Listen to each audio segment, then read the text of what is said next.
നോമ്പിൻ്റെ കാലമായതുകൊണ്ട് അധിക സമയം എടുക്കാൻ പറ്റില്ല അല്ലേ? ഏ കുഴപ്പമില്ല അല്ലേ?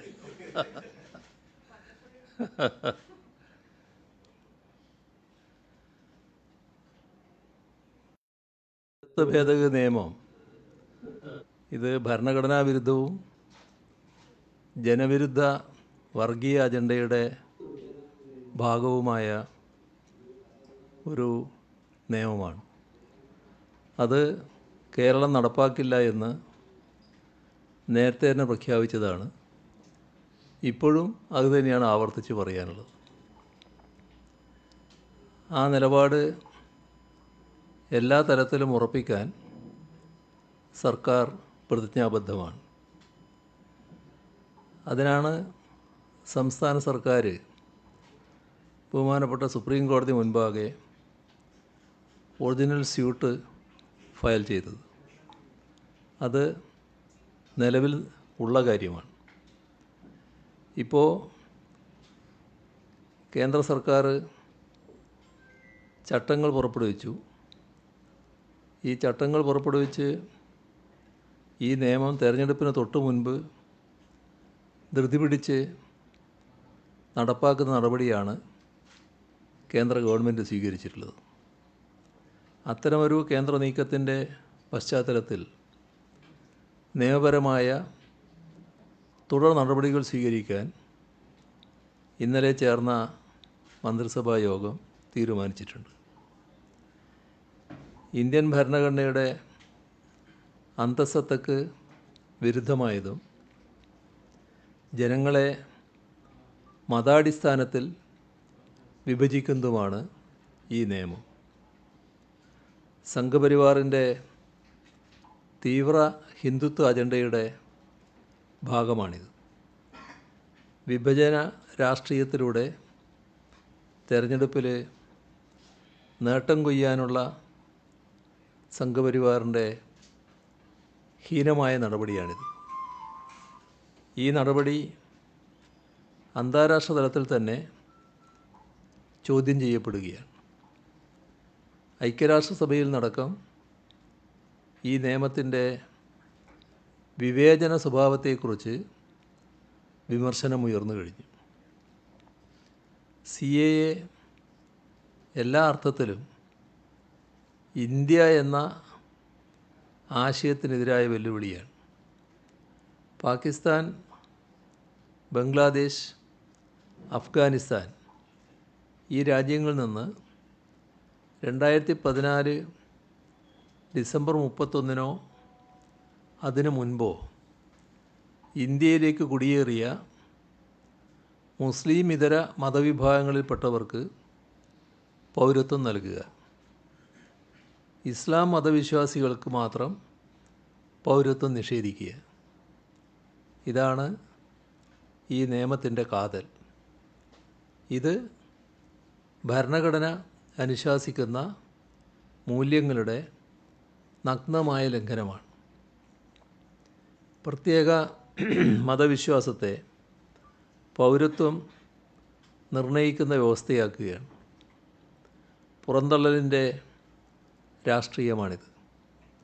മുസ്ലിം ന്യൂനപക്ഷങ്ങളെ രണ്ടാം തരം പൗരന്മാരായി കണക്കാക്കുന്നു. ഭരണഘടനയ്ക്ക് പകരം മനുസ്മൃതിയെ പ്രതിഷ്ഠിക്കുന്ന സംഘപരിവാർ തലച്ചോറുകളിൽ നിന്നാണ് ഈ വിഷലിപ്തമായ നിയമം ജന്മം കൊണ്ടത്.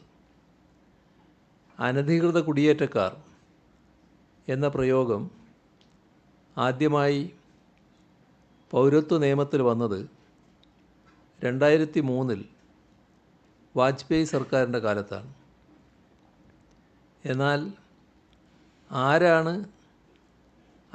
അനധികൃത കുടിയേറ്റക്കാർ എന്നത് നിർവചിക്കപ്പെട്ടത് മതാടിസ്ഥാനത്തിലായിരുന്നില്ല. 2019 ഭേദഗതിയാണ് പൗരത്വത്തെ നിർവചിക്കാനുള്ള അടിസ്ഥാനമാക്കി മതത്തെ മാറ്റിയത്. മതത്തെ അടിസ്ഥാനപ്പെടുത്തിയ പൗരത്വ സങ്കല്പം രാജ്യത്തിൻ്റെ ഭരണഘടനയിലുള്ളതല്ല. ഇന്ത്യൻ ഭരണഘടനയുടെ 14, 21, 25 ഈ വകുപ്പുകളുടെയും ഭരണഘടനയുടെ അടിസ്ഥാന തത്വമായ മതേതരത്വത്തിൻ്റെയും ലംഘനമാണ് ഈ നിയമം. മൗലികാവകാശങ്ങൾ ഹനിക്കുന്ന രീതിയിൽ ഒരു നിയമവും സർക്കാരുകൾക്ക് കൊണ്ടുവരാൻ കഴിയില്ല. ഭരണഘടനയുടെ ആർട്ടിക്കിൾ 14 പ്രകാരം ഇന്ത്യൻ ഭൂപ്രദേശത്തിനകത്ത് ഏവർക്കും നിയമത്തിനു മുന്നിൽ സമത്വം, ഇക്വാലിറ്റി ബിഫോർ ലോ, തുല്യമായ നിയമസംരക്ഷണം, ഈക്വൽ പ്രൊട്ടക്ഷൻ ഓഫ് ലോസ് ഉറപ്പു നൽകുന്നുണ്ട്. കുടിയേറ്റക്കാരെ മുസ്ലിങ്ങളെന്നും അല്ലാത്തവരെന്നും വിഭജിക്കുന്നതിലൂടെ ഇന്ത്യ എക്കാലവും ഉയർത്തിപ്പിടിക്കുന്ന ഭരണഘടനാ ധാർമ്മികതയ്ക്ക് വിരുദ്ധമായി മതപരമായ വിവേചനത്തെ നിയമപരമാക്കാൻ ശ്രമിക്കുകയാണ്. അയൽ രാജ്യങ്ങളിൽ പീഡനം നേരിടുന്ന ന്യൂനപക്ഷങ്ങളെ സംരക്ഷിക്കുകയാണ് ലക്ഷ്യമെങ്കിൽ ആ രാജ്യങ്ങളിൽ പീഡനം നേരിടുന്ന മുസ്ലിം മതന്യൂനപക്ഷങ്ങളെ എന്തുകൊണ്ടാണ് ഉൾപ്പെടുത്താത്തത്? പാകിസ്ഥാനിലെ അഹമ്മദീയ മുസ്ലിങ്ങൾ, അഫ്ഗാനിസ്ഥാനിലെ ഹസര വിഭാഗക്കാർ, മ്യാൻമറിലെ റോഹിംഗ്യകൾ, ശ്രീലങ്കൻ തമിഴ് വംശജർ എല്ലാം പൗരത്വത്തിൻ്റെ പടിക്ക് പുറത്താവുന്നത് പൗരത്വ ഭേദഗതി നിയമത്തിൻ്റെ രാഷ്ട്രീയ ലക്ഷ്യത്തെയാണ് വ്യക്തമാക്കുന്നത്. റോഹിംഗ്യൻ അഭയാർത്ഥികളെ ഇന്ത്യയിൽ നിന്ന് നാടുകടത്തണമെന്നാവശ്യപ്പെട്ട് കേന്ദ്ര സർക്കാർ സുപ്രീം കോടതിയിൽ പോയിട്ടുണ്ട് എന്നതുകൂടി ഈ ഘട്ടത്തിൽ ഓർക്കേണ്ടതാണ്. കുടിയേറിയ മുസ്ലിങ്ങളുടെ പൗരത്വത്തെ നിയമവിരുദ്ധമാക്കുകയാണ് CAAയുടെ യഥാർത്ഥ ലക്ഷ്യം. ബുദ്ധമതക്കാരും ഹിന്ദുക്കളും സിഖുകാരും ഒഴികെയുള്ള എല്ലാ നുഴഞ്ഞുകയറ്റക്കാരെയും രാജ്യത്ത് നിന്ന് നീക്കം ചെയ്യുമെന്ന് പലവട്ടം കേന്ദ്ര ആഭ്യന്തരമന്ത്രി പ്രസ്താവിച്ചിട്ടുണ്ട്. NRC ബംഗാളിൽ മാത്രമല്ല ഇന്ത്യ മുഴുവൻ വ്യാപിപ്പിക്കുമെന്നും കഴിഞ്ഞ ലോക്സഭാ തെരഞ്ഞെടുപ്പ് സമയത്ത് അദ്ദേഹം പ്രഖ്യാപിച്ചു. 2019 നവംബർ 21-നും 2019 ഡിസംബർ 21-നും പാർലമെൻറ്റിൽ അമിത്ഷാ ഇക്കാര്യം ആവർത്തിക്കുകയുണ്ടായി. NRC രാജ്യം മുഴുവൻ വ്യാപിപ്പിക്കുമെന്നും ഒരു നുഴഞ്ഞുകയറ്റക്കാരനെയും വിടില്ലെന്നുമാണ് അന്ന് പറഞ്ഞത്. കേന്ദ്ര സർക്കാർ 2019 ഭരണഘടനാ വിരുദ്ധമായ പൗരത്വ ഭേദഗതി ബിൽ പാർലമെൻറ്റിൽ പാസാക്കിയെടുത്തപ്പോൾ തന്നെ അതിനെതിരെ പ്രതിഷേധവുമായി കേരളമാകെ ഒന്നിച്ചണിനിരന്നു. മതനിരപേക്ഷതയിൽ നിന്ന് വ്യതിചലിക്കുന്നത് ഭരണഘടനയുടെ അടിത്തറ തോണ്ടുന്നതിന് തുല്യമാണെന്ന് LDF സർക്കാർ അന്ന് വ്യക്തമാക്കി. പൗരത്വ ഭേദഗതി നിയമം മനുഷ്യത്വ വിരുദ്ധവും ഭരണഘടനാ വിരുദ്ധവുമാണെന്ന നിലപാട് സംസ്ഥാന സർക്കാർ തുടക്കം മുതൽ ആവർത്തിച്ചു. പൗരത്വ ഭേദഗതി നിയമമോ പൗരത്വ പട്ടികയോ NRCയോ ജനസംഖ്യ രജിസ്റ്ററോ NPRോ കേരളത്തിൽ നടപ്പാക്കില്ലെന്ന് അസന്നിഗ്ധമായി പ്രഖ്യാപിച്ചു. പൗരത്വ ഭേദഗതി നിയമം നടപ്പാക്കില്ല എന്ന തീരുമാനമെടുത്ത ആദ്യ സംസ്ഥാനമാണ് കേരളം. എല്ലാവരെയും ഒരുമിപ്പിച്ച് പ്രക്ഷോഭം നടത്താനാണ് സർക്കാർ അന്ന് മുൻകൈയെടുത്തത്. പ്രതിപക്ഷത്തെ കൂടി വിശ്വാസത്തിലെടുത്ത് യോജിച്ച പ്രക്ഷോഭത്തിനാണ് തയ്യാറായത്. സർക്കാർ നേതൃത്വത്തിൽ പാളയം രക്തസാക്ഷി മണ്ഡപത്തിൽ സംഘടിപ്പിച്ച ജനകീയ പ്രതിഷേധ കൂട്ടായ്മയും തുറന്നു നടന്ന സർവകക്ഷി യോഗവും ഈ വിഷയത്തിൽ ഐക്യം രൂപപ്പെടുത്തി. പൗരത്വ ഭേദഗതി നിയമം പിൻവലിക്കണമെന്നാവശ്യപ്പെടുന്ന പ്രമേയം പാസാക്കാൻ പ്രത്യേക നിയമസഭാ സമ്മേളനം വിളിച്ചു. പൗരത്വ ഭേദഗതി നിയമം റദ്ദാക്കണമെന്നാവശ്യപ്പെട്ട് കേരള നിയമസഭയാണ് രാജ്യത്താദ്യം പ്രമേയം പാസാക്കിയത്. 2019 ഡിസംബറിലായിരുന്നു ഇത്. ഈ വിഷയത്തിൽ മുൻകൈയെടുക്കണമെന്ന് അഭ്യർത്ഥിച്ചുകൊണ്ട് 13 BJP ഇതര മുഖ്യമന്ത്രിമാർക്ക് കേരള മുഖ്യമന്ത്രി എന്ന നിലയിൽ കത്തെഴുതുകയുണ്ടായി. വിശാലമായ യോജിപ്പിന് വഴി തുറക്കാനാണ് ഇത് ചെയ്തത്.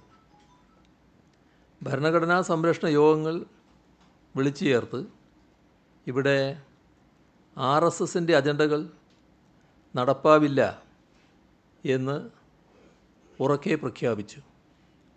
അതോടൊപ്പം തന്നെ പൗരത്വ നിയമം ഭരണഘടനാ വിരുദ്ധമാണെന്ന് ചൂണ്ടിക്കാട്ടി സംസ്ഥാന സർക്കാർ സുപ്രീം കോടതിയിൽ ഹർജിയും നൽകി. ഈ വിഷയത്തിൽ സുപ്രീം കോടതിയിൽ ഹർജി നൽകുന്ന ആദ്യ സംസ്ഥാനം നമ്മുടേതാണ്. സർക്കാർ ഇങ്ങനെ ശക്തമായ നിലപാടെടുത്തപ്പോൾ തന്നെ LDF നേതൃത്വത്തിൽ പൗരത്വ ഭേദഗതി നിയമത്തിനെതിരെ മഞ്ചേശ്വരം മുതൽ പാറശാല വരെ ദേശീയപാതയിൽ മനുഷ്യച്ചങ്ങല തീർത്തു. പൗരത്വ പ്രശ്നത്തിൽ ആശങ്കയുള്ള ജനവിഭാഗത്തിൻ്റെ ആകെ ഭീതി മാറ്റി ഒപ്പമുണ്ടെന്ന ധൈര്യം പകരുകയാണ് സംസ്ഥാന സർക്കാർ ചെയ്തത്. എന്നാൽ ആദ്യഘട്ടത്തിൽ യോജിപ്പിന് തയ്യാറായ കോൺഗ്രസ് വളരെ പെട്ടെന്ന് ചുവട് മാറ്റി. നിയമസഭ ഒറ്റക്കെട്ടായി പാസാക്കിയ പ്രമേയത്തെ പോലും അന്നത്തെ KPCC പ്രസിഡന്റ് പരിഹസിച്ചു. പ്രമേയം പാസാക്കിയതിൽ മുഖ്യമന്ത്രി മേനി നടിക്കണ്ട എന്നും പ്രമേയം പാസാക്കിയതുകൊണ്ട് കേന്ദ്രം പാസാക്കിയ നിയമം ഇല്ലാതാകില്ലല്ലോ എന്നുമായിരുന്നു അന്നത്തെ KPCC പ്രസിഡന്റിൻ്റെ പ്രസ്താവന. യോജിച്ച പ്രക്ഷോഭത്തിനില്ല എന്ന നിലപാടാണ് പിന്നീട് കോൺഗ്രസിൽ നിന്നും വന്നത്. വർഗീയ വിഭജന നിയമത്തിനെതിരെ യോജിച്ച പ്രക്ഷോഭങ്ങൾക്ക് ഉറച്ച പിന്തുണ നൽകിയ കേരളത്തിലെ ജനങ്ങളോടുള്ള വെല്ലുവിളിയായിരുന്നു കോൺഗ്രസിൻ്റെ ഈ തീരുമാനം. ഇടതുപക്ഷവുമായി യോജിച്ച പൗരത്വ വിഷയത്തിൽ പ്രക്ഷോഭത്തിനിറങ്ങിയവർക്ക് നേരെ കോൺഗ്രസ് പാർട്ടി അവരുടെ പാർട്ടി തലത്തിൽ നടപടിയെടുക്കുന്ന നിലവരെയുണ്ടായി. BJP സർക്കാർ പൗരത്വ ഭേദഗതി ബിൽ പാർലമെൻറ്റിൽ പാസാക്കിയെടുത്ത 2019 ഡിസംബർ 2-ാം വാരത്തിൽ തന്നെ രാജ്യത്താകെ പ്രതിഷേധങ്ങൾ ഉയർന്നതാണ്. മതനിരപേക്ഷ രാഷ്ട്രീയം മുറുകെ പിടിക്കുന്നവർ ഡിസംബർ 10-ന് രാജ്യത്തിലാകെ തെരുവിലിറങ്ങി. അപ്പോൾ കോൺഗ്രസ് MPമാർ പാർട്ടി അധ്യക്ഷയുടെ വീട്ടിൽ വിരുന്നുണ്ണുകയായിരുന്നു. ജനകീയ സമരത്തിൽ പങ്കെടുത്ത CPM നേതാക്കളായ സീതാറാം യെച്ചൂരി, പ്രകാശ് കാരാട്ട്, ബൃന്ദ കാരാട്ട് എന്നിവരടക്കം ഡൽഹിയിൽ അറസ്റ്റ് ചെയ്യപ്പെട്ടു. കേരളത്തിൽ നിന്നുള്ള ഇടതുപക്ഷ MPമാർ ജനകീയ സമരത്തിന് പിന്തുണയുമായി നിലകൊണ്ടു. 2019 ഡിസംബർ 9-ന് ലോക്സഭയിൽ പൗരത്വ ഭേദഗതി ബിൽ അവതരിപ്പിച്ചപ്പോൾ കേരളത്തിൽ നിന്നും അതിനെതിരെ ഏറ്റവും ശക്തമായ ശബ്ദമുയർത്തിയത് ഒരേയൊരു അംഗം മാത്രമായിരുന്നു, ആലപ്പുഴ MP AM ആരിഫ്. ഭരണഘടനാ വിരുദ്ധമായ ഉള്ളടക്കമുള്ള ബിൽ ലോക്സഭയിൽ അവതരിപ്പിക്കപ്പെട്ടപ്പോൾ സാങ്കേതികമായി പ്രതികരിച്ചു എന്ന് വരുത്തി മൂലക്കിരിക്കുകയായിരുന്നു കേരളത്തിൽ നിന്നുള്ള കോൺഗ്രസ് എം പിമാർ കേരളത്തിനെതിരെയും കേരളത്തിലെ സർക്കാരിനെതിരെയും അടിയന്തര പ്രമേയത്തിന് നോട്ടീസ് കൊടുക്കാനുള്ള ആവേശത്തിൻ്റെ 100-1 ആവേശം പോലും പൗരത്വ ബിൽ വിഷയത്തിൽ പാർലമെൻറ്റിൽ കോൺഗ്രസ്സുകാർ കാണിച്ചില്ല. ലോക്സഭയിൽ എന്ന പോലെ രാജ്യസഭയിലും ഇടതുപക്ഷ അംഗങ്ങൾ അധാർമിക ബില്ലിനെതിരെ പ്രതിരോധം സൃഷ്ടിച്ചു.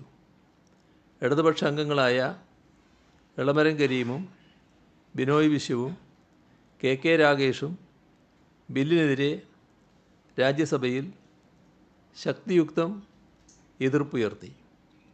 പൗരത്വ ഭേദഗതി ബില്ലിലെ ഭരണഘടനാ വിരുദ്ധതയ്ക്കെതിരെ രാജ്യസഭയിലെ ഇടതുപക്ഷ അംഗങ്ങൾ ഭേദഗതി നിർദ്ദേശിക്കുകയും ബില്ല് സെലക്ട് കമ്മിറ്റിക്ക് വിടണമെന്ന് ആവശ്യപ്പെടുകയും ചെയ്തു.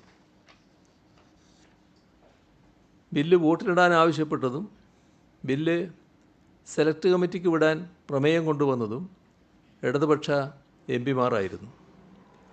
2020 ജനുവരിയിൽ ഡൽഹി രാജ്യതലസ്ഥാനത്ത് പൗരത്വ ഭേദഗതി നിയമത്തിനെതിരെ ജനകീയ പ്രക്ഷോഭം കനത്തപ്പോൾ കേരളത്തിലെ കോൺഗ്രസ് എം പിമാരെ കാണാനുണ്ടായിരുന്നില്ല.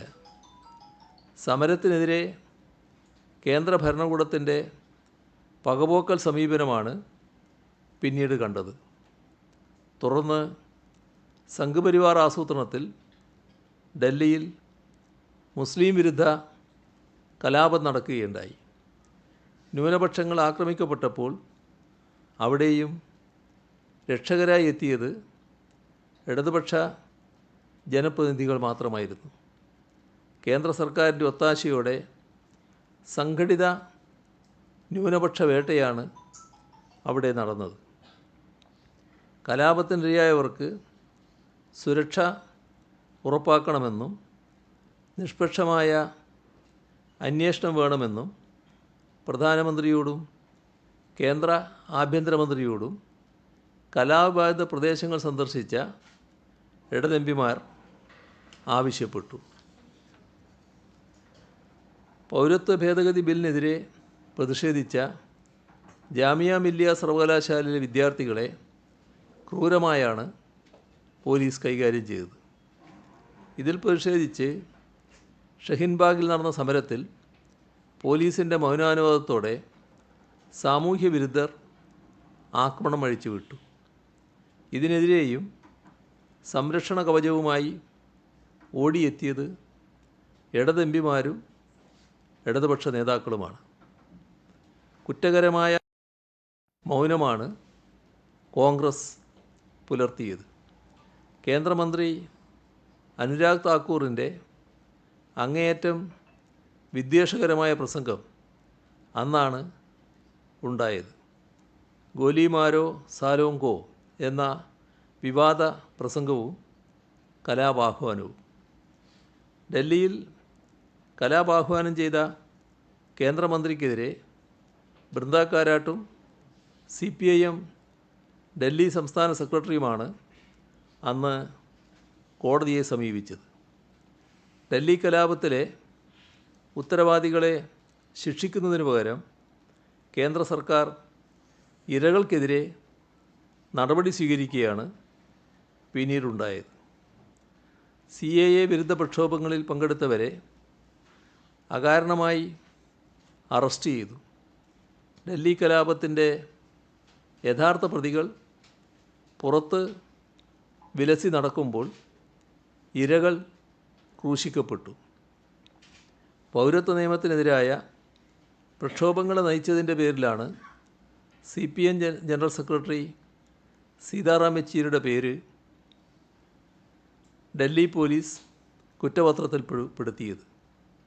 രാജ്യത്തെ മുഖ്യ പ്രതിപക്ഷമായ കോൺഗ്രസ് പാർട്ടിയിലെ ഒരു നേതാവിൻ്റെ പേര് പോലും ഡൽഹി പോലീസിൻ്റെ കുറ്റപത്രത്തിൽ ഇല്ലായിരുന്നു. കാരണം പൗരത്വ നിയമത്തിനെതിരായ സമരങ്ങളിൽ കോൺഗ്രസ് എവിടെയും ഇല്ലായിരുന്നു.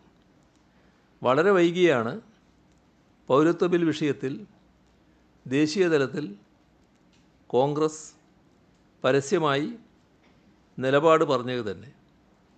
കേരളത്തെ മാതൃകയാക്കിക്കൊണ്ടാണ് കോൺഗ്രസ് ഭരണത്തിലുണ്ടായിരുന്ന പഞ്ചാബ് നിയമസഭ 2020 ജനുവരിയിൽ പൗരത്വ വിഷയത്തിൽ പ്രമേയം പാസാക്കിയത്. കേന്ദ്ര സർക്കാർ പൗരത്വ ഭേദഗതി നിയമ ചട്ടങ്ങൾ വിജ്ഞാപനം ചെയ്തിട്ട് ഇപ്പോൾ 2 ദിവസം കഴിഞ്ഞിരിക്കുന്നു. പൗരത്വ നിയമ ഭേദഗതിക്കെതിരെ കോൺഗ്രസ് ഔദ്യോഗികമായി ഇതുവരെ ഒന്നും പറഞ്ഞിട്ടില്ല. കേരളത്തിൽ തെരഞ്ഞെടുപ്പ് പടിവാതിൽക്കലായതുകൊണ്ട് ആരൊക്കെയോ എന്തൊക്കെയോ പറഞ്ഞുവെന്ന് ബോധിപ്പിക്കാൻ ശ്രമിക്കുന്നുണ്ട്. ദേശീയ തലത്തിൽ കോൺഗ്രസ്സിന് ഇനിയും ഈ കാര്യത്തിൽ ഒരു നിലപാടില്ലേ? ഇതുവരെയും കോൺഗ്രസ് പാർട്ടിയോ അതിൻ്റെ ദേശീയ അധ്യക്ഷനോ ഈ വർഗീയ വിഭജന നിയമത്തിന് എതിരെ ഔദ്യോഗികമായി ഒരക്ഷരം മിണ്ടിയിട്ടില്ല. ഭാരത് ജോഡോ ന്യായ് യാത്ര നടത്തുന്ന രാഹുൽ ഗാന്ധിയാകട്ടെ ഇതുവരെ ഇങ്ങനൊരു വിഷയം അറിഞ്ഞതായേ ഭാവിച്ചിട്ടില്ല. CAക്കെതിരെ ഉറച്ച ശബ്ദത്തിൽ നിലപാട് പറയാൻ കോൺഗ്രസ് അധ്യക്ഷൻ മല്ലികാർജുൻ ഖാർഗെക്ക് കഴിഞ്ഞിട്ടില്ല. പറഞ്ഞു എന്ന് വരുത്തി തീർക്കാൻ എക്സിലാണ് ചെറുവരി കുറിപ്പെഴുതിയിട്ടത്. ആസാമിലെ കോൺഗ്രസ് ഘടകകക്ഷിയായ അസം ജാതീയ പരിഷത്ത് നേതാക്കൾ തന്നെ കണ്ട് CAക്കെതിരെ നിവേദനം നൽകിയ ഫോട്ടോക്ക് ഒപ്പമാണ് ഈ കുറിപ്പ് നൽകിയത്.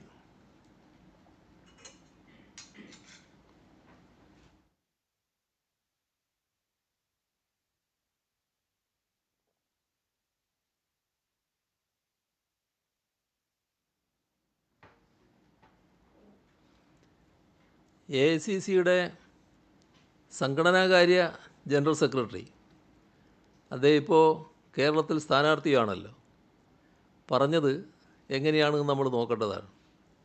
പൗരത്വ ബിൽ 4 വർഷവും 3 മാസവും മുന്നേ പാർലമെൻറ്റിൽ പാസ്സായതാണ്. ഉദ്ധരണിയാണ്. ഇത്രയും കാലം ഇല്ലാത്ത തിടുക്കം ഇപ്പോഴെന്തിനാണ്? ഇതിന് തെരഞ്ഞെടുപ്പ് വരെ കാത്തു നിന്നത് എന്തിനാണ്? കേന്ദ്ര സർക്കാരിന് ആത്മാർത്ഥത ഉണ്ടായിരുന്നെങ്കിൽ 4 വർഷവും 3 മാസവും മുന്നേ പൗരത്വ ഭേദഗതി നിയമം നടപ്പാക്കാമായിരുന്നില്ലേ? ഉദ്ധരണി അവസാനിച്ചു. പൗരത്വ ഭേദഗതി നിയമം നടപ്പാക്കുന്നതിൽ കോൺഗ്രസ്സിന് പ്രശ്നമൊന്നുമില്ല എന്നല്ലേ ഈ പറഞ്ഞതിൻ്റെ അർത്ഥം? തെരഞ്ഞെടുത്ത സമയം മാത്രമാണ് പ്രശ്നമായി തോന്നിയത്. വൈ ദിസ് ഡിലേ എന്നാണ് അദ്ദേഹം ആവർത്തിച്ച് ചോദിക്കുന്നത്. കോൺഗ്രസ് മീഡിയ വിഭാഗം തലവൻ ജയറാം രമേശും പൗരത്വ ബില്ലിൻ്റെ രാഷ്ട്രീയത്തെ തൊടാതെയാണ് കേന്ദ്ര സർക്കാർ നടപടിയെ വിമർശിച്ചത്. തെരഞ്ഞെടുപ്പിന് മുൻപുള്ള BJPയുടെ ധ്രുവീകരണ ശ്രമമാണ് പൗരത്വ നിയമ വിജ്ഞാപനം എന്ന് മാത്രമാണ് ജയറാം രമേശ് ആകെ പറയുന്ന രാഷ്ട്രീയം. ഇവിടെ 4 കാര്യങ്ങളാണ് വ്യക്തമാക്കാൻ ആഗ്രഹിക്കുന്നത്. ഒന്ന്, പൗരത്വ ഭേദഗതി നിയമം രാജ്യത്തിൻ്റെയും ജനങ്ങളുടെയും ഭരണഘടനയുടെയും താൽപ്പര്യങ്ങൾ ഹനിക്കുന്നതാണ്. അത് കേരളത്തിൽ നടപ്പാക്കില്ല. 2, ജനങ്ങളെ മതപരമായി വിഭജിക്കുന്ന തെറ്റായ നിയമത്തിനെതിരെ ഏറ്റവും ശക്തമായ നിലപാടെടുക്കുന്നതും പ്രക്ഷോഭം നടത്തുന്നതും ഇടതുപക്ഷവും കേരളത്തിലെ LDF സർക്കാരുമാണ്. അതിൽ നിന്നും ഒരിഞ്ച് പിന്നോട്ട് പോകില്ല. 3, കോൺഗ്രസ് ഈ വർഗീയ നിയമത്തിനെതിരെ നിലപാടെടുക്കുന്നില്ല. കാപട്യപൂർണമായ ഒളിച്ചുകളിയാണ് നടത്തുന്നത്. ആ പാർട്ടി വിശ്വസിക്കാൻ കൊള്ളാത്ത ഒന്നാണെന്ന് ആവർത്തിച്ച് തെളിയിച്ചുകൊണ്ടിരിക്കുന്നു. 4. RSS രൂപീകരണത്തിൻ്റെ 100ാം വാർഷികത്തിലേക്ക് എത്തുന്ന 2025 കടുത്ത വർഗീയ ലക്ഷ്യങ്ങളാണ് സംഘ് പരിവാറിനുള്ളത്. അതിലേക്കുള്ള പാലമാണ് പൗരത്വ ഭേദഗതി നിയമം. ആ വർഗീയ ലക്ഷ്യങ്ങൾക്കെതിരായ പോരാട്ടത്തിൽ ജനങ്ങൾക്ക് വിശ്വസിക്കാൻ പറ്റുന്ന രാഷ്ട്രീയവും സമീപനവും ഇടതുപക്ഷത്തിൻ്റേതാണ്. LDF നേതൃത്വം നൽകുന്ന കേരള സർക്കാർ ഈ പോരാട്ടത്തിൻ്റെ മുൻനിരയിൽ തന്നെ ഉണ്ടാവും. എന്ത് ത്യാഗം സഹിച്ചും പോരാട്ടം തുടരുമെന്നുള്ള ഉറപ്പ് ഒരിക്കൽ കൂടി ആവർത്തിക്കുകയാണ്. മുട്ടുമടക്കുകയില്ല, നിശബ്ദരാകുകയുമില്ല.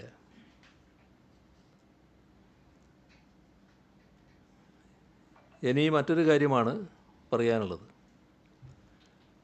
അന്തരീക്ഷത്തിൽ ചൂട് വർദ്ധിച്ചു വരുമ്പോൾ വന്യജീവികൾ നാട്ടിലേക്കിറങ്ങി മനുഷ്യരെ ആക്രമിക്കുകയും കൃഷി നശിപ്പിക്കുകയും ചെയ്യുന്ന സംഭവങ്ങൾ ഉണ്ടാവുകയാണ്.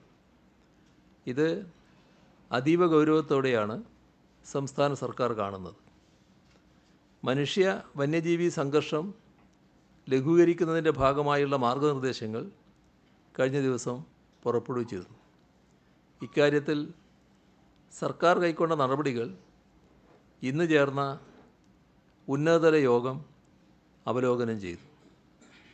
വനംവകുപ്പ് ആസ്ഥാനത്ത് 24 മണിക്കൂറും പ്രവർത്തിക്കുന്ന സംസ്ഥാനതല കൺട്രോൾ റൂം തുറന്നിട്ടുണ്ട്.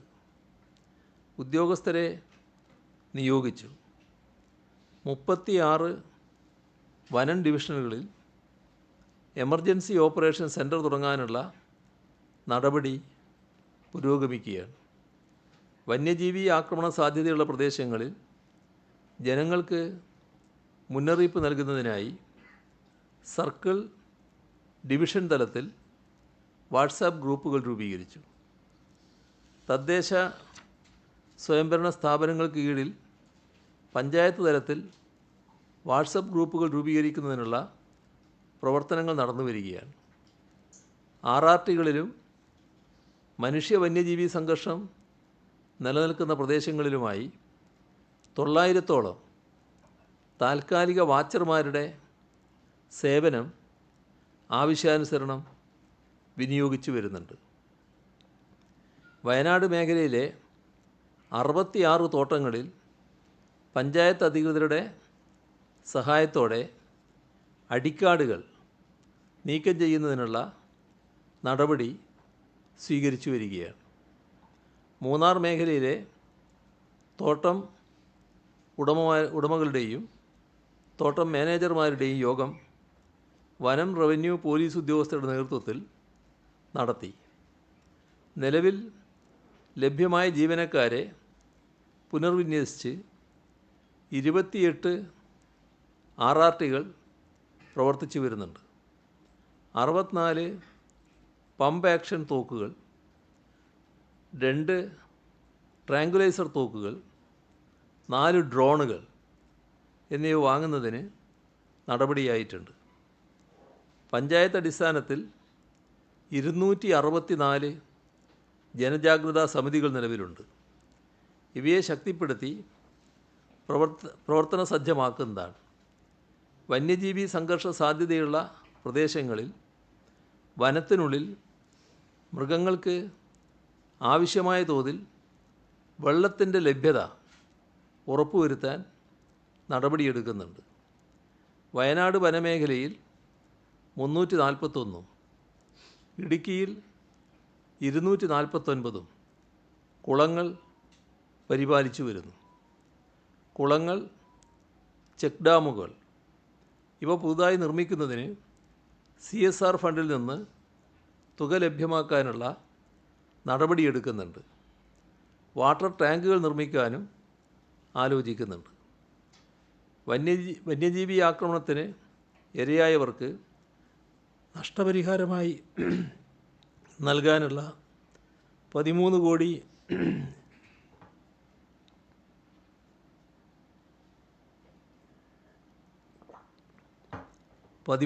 70 ലക്ഷം രൂപയിൽ 6 കോടി 45 ലക്ഷം രൂപ ഇതുവരെ വിതരണം ചെയ്തിട്ടുണ്ട്.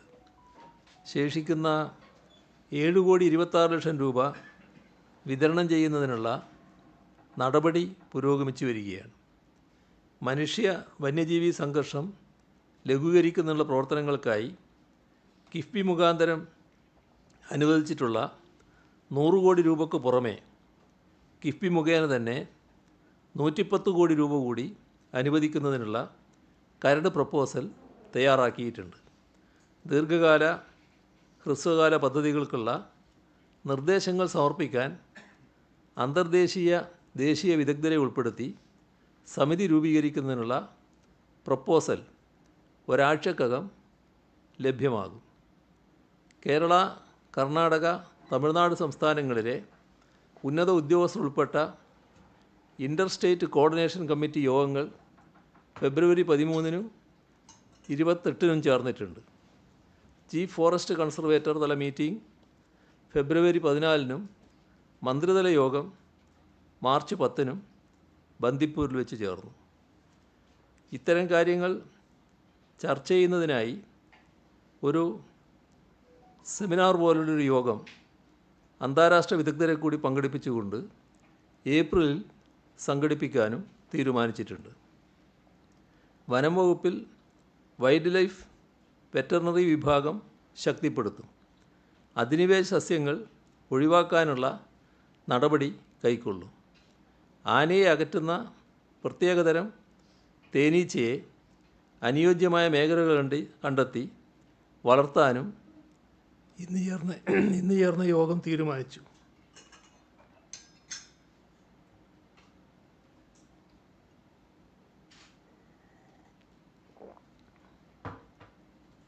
അത്തരം തേനീച്ചകൾ കരടികളെ ആകർഷിക്കുമെന്ന് പറയപ്പെടുന്നുണ്ട്. അതുകൊണ്ട് കരടികളില്ലാത്ത സ്ഥലത്ത് മാത്രമേ ഇതിനെ വളർത്താൻ പറ്റൂ എന്നുള്ള പ്രശ്നവുമുണ്ട്. ഇതാണ് പൊതുവിൽ ഇന്ന് നിങ്ങളുടെ മുന്നിൽ അവതരിപ്പിക്കാനുള്ള കാര്യങ്ങൾ.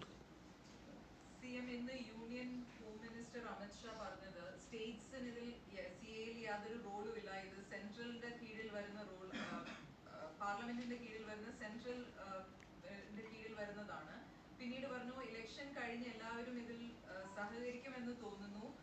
ഇപ്പം മിസ്ഇൻഫർമേഷൻ സ്പ്രെഡ് ചെയ്യുന്നത് അപ്പീസ്മെന്റ് പൊളിറ്റിക്സിന് വേണ്ടിയാണ്. ഇതിൻ്റെ പൊളിറ്റിക്സ് എല്ലാവർക്കും അറിയാവുന്ന കാര്യമാണല്ലോ. അത് ഈ ഏതെങ്കിലും തരത്തിലുള്ള അപ്പീസ്മെൻറ്റ് പൊളിറ്റിക്സ് ആണെന്നല്ല, ഒരു നേരത്തെ പറഞ്ഞതുപോലുള്ള അങ്ങേയറ്റത്തെ വിവേചനപരമായ നിലപാട് പൗരന്മാർ തമ്മിലുണ്ടാക്കുകയാണ്. ഒരു പ്രത്യേക വിഭാഗത്തെ ശത്രുതാപരമായി സമീപിക്കുന്ന നിലയാണ് ഉണ്ടാകുന്നത്. അവർക്ക് പൗരത്വത്തിന് അർഹതയില്ല എന്ന നിലപാടിലേക്ക് മാറുകയാണ്. അതിനെ എല്ലാ തരത്തിലും എതിർക്കുക എന്നുള്ളത് തന്നെയാണ് ഇവിടെ സ്വീകരിക്കാവുന്ന നില. അത്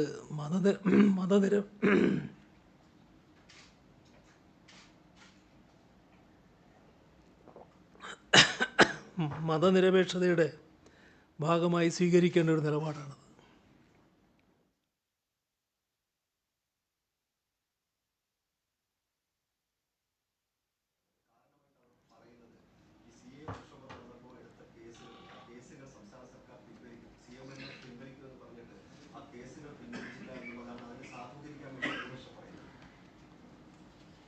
ഇത് ഒരു വലിയ പ്രചരണമായിട്ട് ചിലർ ഉയർത്തിക്കൊണ്ടുവരുന്നു എന്നുള്ളത് ഞങ്ങളെ ശ്രദ്ധയിലും പെട്ടിട്ടുള്ളതാണ്. ഈ വിഷയത്തിൽ കേസുകൾ പിൻവലിക്കുക എന്നുള്ളത് നേരത്തെ തന്നെ എടുത്തിട്ടുള്ളൊരു നിലപാടാണ്. അതിൽ സംസ്ഥാനത്ത് 835 കേസുകളാണ് ആകെ രജിസ്റ്റർ ചെയ്തത്. ഈ കാര്യത്തിൽ ഇതിൽ 629 കേസുകൾ ഇതിനോടകം കോടതിയിൽ നിന്നില്ലാതായി കഴിഞ്ഞിട്ടുണ്ട്. നിലവിൽ കോടതിയുടെ പരിഗണനയിൽ 206 കേസുകളാണ്. അതിൽ 84 എണ്ണത്തിൽ സർക്കാർ പിൻവലിക്കാനുള്ള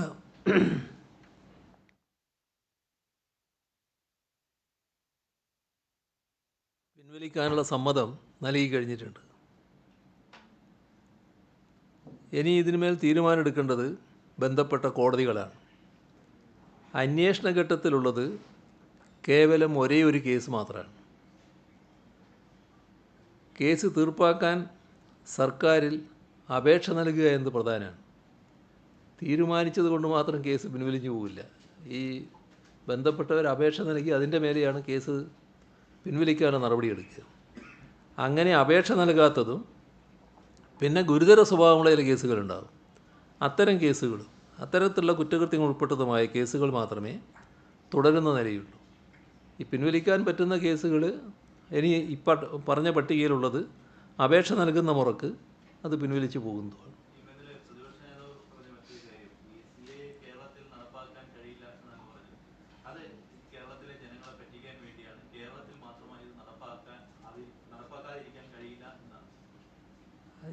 പല ജനങ്ങൾക്ക് എതിരായ കാര്യങ്ങളും ഭരണാധികാരികൾ എങ്ങനെയും നടപ്പാക്കുക എന്ന വാശി പിടിക്കാറുണ്ടല്ലോ.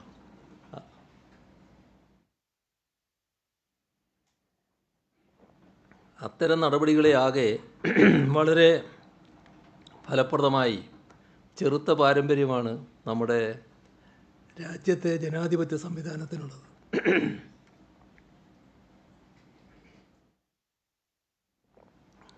അവിടെയെല്ലാം ജനങ്ങൾ വിജയിച്ചു വരുന്ന ചരിത്രമാണ് ഉണ്ടായിട്ടുള്ളത്. അതുകൊണ്ട് തന്നെ ഒരു ഗവൺമെൻറ് വാശി പിടിക്കുന്നു, സംഘപരിവാറിൻ്റെ നിലപാട് വെച്ച് വാശി പിടിക്കുന്നു. ആ സംഘപരിവാറിൻ്റെ നിലപാട് മാത്രമേ വിജയിക്കൂ, നിങ്ങളിതിനെതിരെ പറഞ്ഞിട്ടൊന്നും കാര്യമില്ല എന്ന് ബഹുമാനപ്പെട്ട പ്രതിപക്ഷ നേതാവ് ഉപദേശിച്ചാൽ ആ ഉപദേശം സൽക്കാരം സ്വീകരിക്കാൻ നിവൃത്തിയില്ല. അതിന് നിയമപരമായ നടപടികൾ സ്വീകരിക്കുന്നുണ്ട്, ജനങ്ങൾ ജനങ്ങളുടേതായ മാർഗങ്ങളും സ്വീകരിക്കും.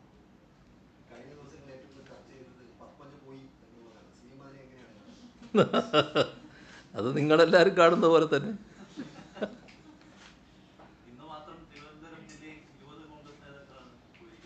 ഇനി എത്ര ആൾ പോകാനുണ്ട് എന്ന് ആർക്കറിയാം. ഇന്ന് കാണുന്ന ആളെ നാളെ അവിടെ കാണുമെന്നുള്ളതാണ് ഇന്നത്തെ ഒരു പ്രശ്നം. അതാണ് ഏറ്റവും ഗൗരവമായിട്ട് നമ്മൾ കാണേണ്ടത്.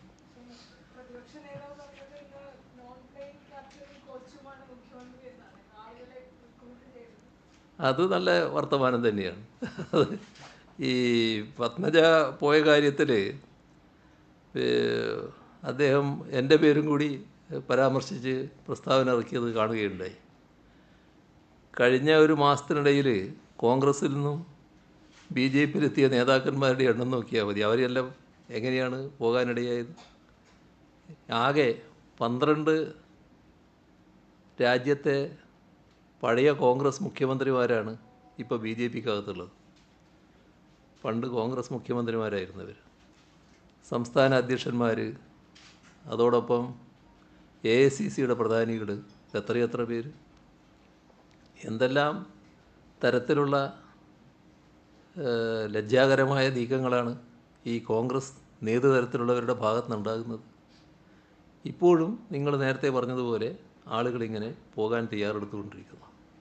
അതിനൊക്കെ ന്യായീകരണമായിട്ട് അത് മറ്റാരുടെയെങ്കിലും പേര് പറഞ്ഞ് അവരുടെ ശ്രമത്തിൻ്റെ ഭാഗമായിട്ടാണ് പോകുന്നത് എന്ന് പറഞ്ഞാൽ ആരെങ്കിലും വിശ്വസിക്കുമോ? അത് ഏതെങ്കിലും തരത്തിൽ അത് മുഖവിലക്കെടുക്കാൻ ആരെങ്കിലും തയ്യാറാകും? അദ്ദേഹത്തിന് എന്താണ് സംഭവിക്കുന്നതെന്നൊരു ഒരു നടക്കം ഉണ്ടാവുക എന്നത് ചിന്തിക്കേണ്ടതാണ്. ഇല്ലാത്ത സേവനത്തിന് പണം വാങ്ങിയതെന്ന് താങ്കളുടെ മകളുടെ കമ്പനിയുടെ പേരിൽ SFIയുടെ അന്വേഷണം നടക്കുക. ഈ കാലഘട്ടത്തിലൊന്നും CM വാർത്താസമ്മേളനം നടത്താത്തതുകൊണ്ടാണ് നമുക്കത് ചോദിക്കാൻ പറ്റാതിരുന്നത്. എന്താണ് CM-ന് അതിൽ പറയാനുള്ളത്? അല്ല, അന്വേഷണം നടക്കട്ടെ, വരട്ടെ വിവരങ്ങൾ, നേരം കിട്ടുമല്ലോ വിവരങ്ങൾ. കേട്ടാ, അങ്ങനെ മാസപ്പടി വാങ്ങിയെന്നല്ലേ ഞാൻ പറഞ്ഞില്ലേ, അന്വേഷണം നടക്കട്ടെ, വിവരങ്ങൾ കിട്ടട്ടെ എന്താണെന്നുള്ളത്. അന്നേരം നിങ്ങൾക്ക് മനസ്സിലാക്കാൻ പറ്റുമല്ലോ. ഞാൻ പറയേണ്ടത് ഞാൻ പറഞ്ഞില്ലേ, ഞാൻ പറയേണ്ടത് ഞാൻ പറഞ്ഞല്ലോ. കേട്ടില്ലേ? നിങ്ങൾക്ക് കേൾപ്പിക്കുന്ന കരാറുണ്ടോ? ആ ശരി, എന്നാൽ അത് മതി, അത് മതി.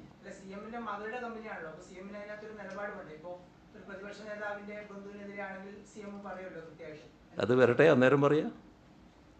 ഇപ്പം എനിക്കിതാണ് പറയാനുള്ളത്.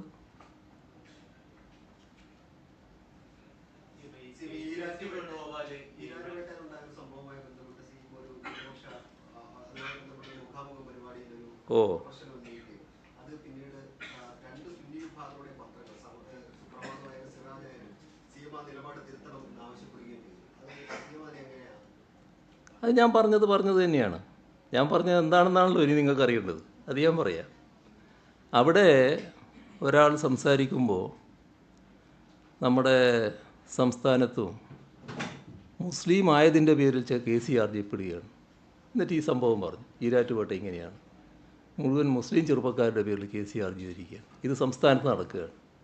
അതായത് മുസ്ലിം ചെറുപ്പക്കാരെ തേടിപ്പിടിച്ച് കേസിൽപ്പെടുത്തുന്നൊരു നില ചില പ്രദേശങ്ങളിൽ, രാജ്യത്തിൻ്റെ ചില ഭാഗങ്ങളിലുണ്ട് എന്നുള്ളത് പൊതുവെ ആക്ഷേപമുള്ളതാണ്. ആ കാര്യം കേരളത്തിൽ നടക്കുന്നു എന്നാണ് അദ്ദേഹം പറഞ്ഞു വെച്ചത്. ഞാനവിടെ ഇരിക്കുകയാണ്. ഞാനതിന് മറുപടി പറയണ്ടേ? അത് മറുപടി പറയാൻ ഞാൻ ബാധ്യസ്ഥനാണല്ലോ.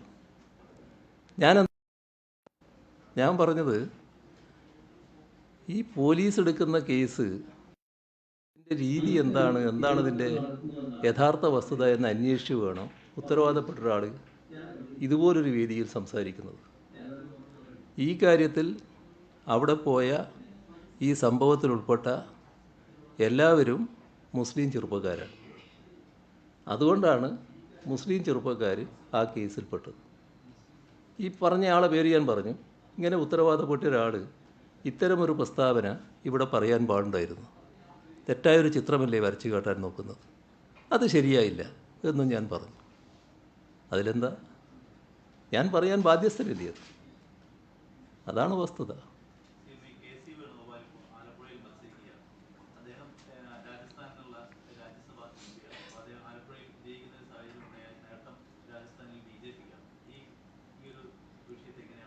അത് കേരളത്തിലെ ജനങ്ങളുടെ രാഷ്ട്രീയ പ്രബുദ്ധത കൊണ്ട് തന്നെ അദ്ദേഹത്തിന് ആ രാജ്യസഭാ അംഗത്വം നഷ്ടപ്പെടില്ല എന്നത് ഉറപ്പാണ്.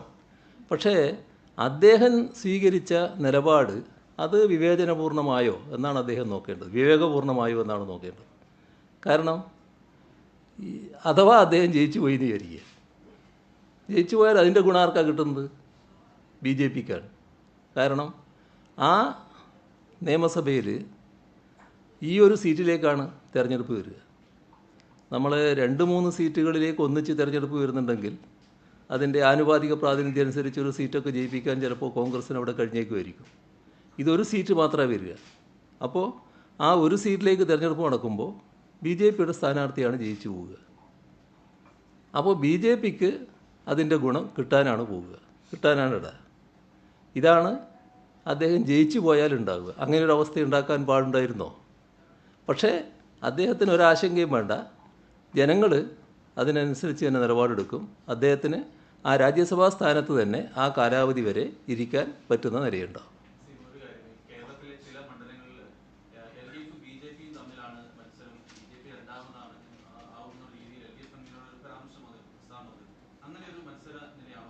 അല്ലല്ലല്ല, ഇവിടെ UDFും LDFും തന്നെയാണ് പ്രധാനമായിട്ട് ഏറ്റുമുട്ടിക്കൊണ്ടിരിക്കുന്നത്. അതിൽ LDF ആണ് മികച്ച വിജയം കരസ്ഥമാക്കാൻ പോകുന്നത്. BJPക്ക് കനത്ത രീതിയിലുള്ള പുറകോട്ട് പോക്ക് ഈ തെരഞ്ഞെടുപ്പിൽ സംഭവിക്കുകയും ചെയ്യും. 2020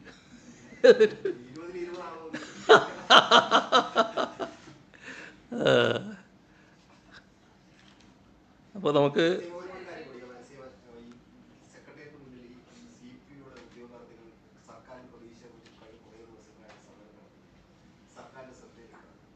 അതിൽ ഈ പോലീസ് കോൺസ്റ്റബിൾ തസ്തികയിൽ നിലവിൽ ലഭ്യമായ എല്ലാ ഒഴിവുകളും PSCക്ക് റിപ്പോർട്ട് ചെയ്തിട്ടുണ്ട്. ഇതിൽ പുരുഷ വനിതാ വിഭാഗങ്ങൾ, പട്ടികജാതി പട്ടികവർഗ വിഭാഗങ്ങൾക്കുള്ള സ്പെഷ്യൽ റിക്രൂട്ട്മെൻറ്റ് എന്നിവയ്ക്കായി ആകെ 5635 ഒഴിവുകളാണ് റിപ്പോർട്ട് ചെയ്തത്. പുരുഷ വിഭാഗത്തിനുള്ള റാങ്ക് പട്ടിക 13/4/2023 നിലവിൽ വന്നത്. ഈ വിഭാഗത്തിൽ 4325 ഒഴിവുകളും വനിതാ വിഭാഗത്തിൽ 744 ഒഴിവുകളും റിപ്പോർട്ട് ചെയ്തു. പട്ടികജാതി പട്ടികവർഗ വിഭാഗത്തിനായി 557 ഒഴിവുകളും റിപ്പോർട്ട് ചെയ്തിട്ടുണ്ട്. ഇതിൽ 2017 ഉത്തരവ് പ്രകാരം പട്ടികവർഗ വിഭാഗത്തിൻ്റെ പ്രാതിനിധ്യക്കുറവ് പരിഹരിക്കുന്നതിനുള്ള 396 തസ്തികകളും മുൻ റിക്രൂട്ട്മെൻറ്റിനെ തുടർന്നുണ്ടായ 31 ഒഴിവുകളും ഉൾപ്പെടുന്നു. 2023 ഉത്തരവ് പ്രകാരം 200 വനിതാ തസ്തികകൾ ഉൾപ്പെടെ 1400 താൽക്കാലിക പോലീസ് കോൺസ്റ്റബിൾ ട്രെയിനി തസ്തികകൾ 23/8/2023 ഒരു വർഷത്തേക്ക് സൃഷ്ടിച്ചു. ഇതേ തുടർന്ന് 1/6/2024 വരെ ഉണ്ടാകാവുന്ന ഒഴിവുകൾ കൂടി ശ്രദ്ധിക്കണേ. ഇതിനെ തുടർന്ന് 1/6/2024 വരെ ഉണ്ടാകാവുന്ന ഒഴിവുകൾ കൂടി മുൻകൂറായി പബ്ലിക് സർവീസ് കമ്മീഷൻ റിപ്പോർട്ട് ചെയ്തു. ഇതുവഴി 1400 തസ്തികകളിലേക്കുള്ള നിയമന ശുപാർശകളും മുൻകൂറായി ലഭിച്ചിട്ടുണ്ട്. ഇതിനു പുറമെ 5/1/2024 ഉത്തരവ് പ്രകാരം സൈബർ ഡിവിഷൻ രൂപീകരിച്ചത് വഴിയുണ്ടായ 155 ഒഴിവുകളിലേക്കും നിയമന ശുപാർശ ലഭിച്ചിട്ടുണ്ട്. പബ്ലിക് സർവീസ് കമ്മീഷനിൽ നിന്നും 5279 നിയമന ശുപാർശകൾ ലഭിച്ചിട്ടുണ്ട്. നിയമന ശുപാർശ ലഭിക്കുകയും നടപടിക്രമങ്ങൾ പൂർത്തിയാക്കുകയും ചെയ്ത 3595 പേർ പരിശീലനം നേടി വരുന്നു. അവശേഷിക്കുന്ന നിയമന ശുപാർശകളിൽ വെരിഫിക്കേഷൻ നടപടികൾ പൂർത്തിയായി വരുന്നു. റിപ്പോർട്ട് ചെയ്യപ്പെട്ടവയിൽ വനിതാ വിഭാഗത്തിനുള്ള 50 ഒഴിവുകൾ ഉൾപ്പെടെ 356 ഒഴിവുകളിൽ നിയമന ശുപാർശയ്ക്കുള്ള നടപടികൾ പുരോഗമിച്ചു വരുന്നു. അപ്പോൾ ആകാവുന്നതെല്ലാം സാധ്യമായതെല്ലാം ഈ കാര്യത്തിൽ ചെയ്തിട്ടുണ്ട്. അപ്പോൾ നമുക്ക് തൽക്കാലം നിർത്താം.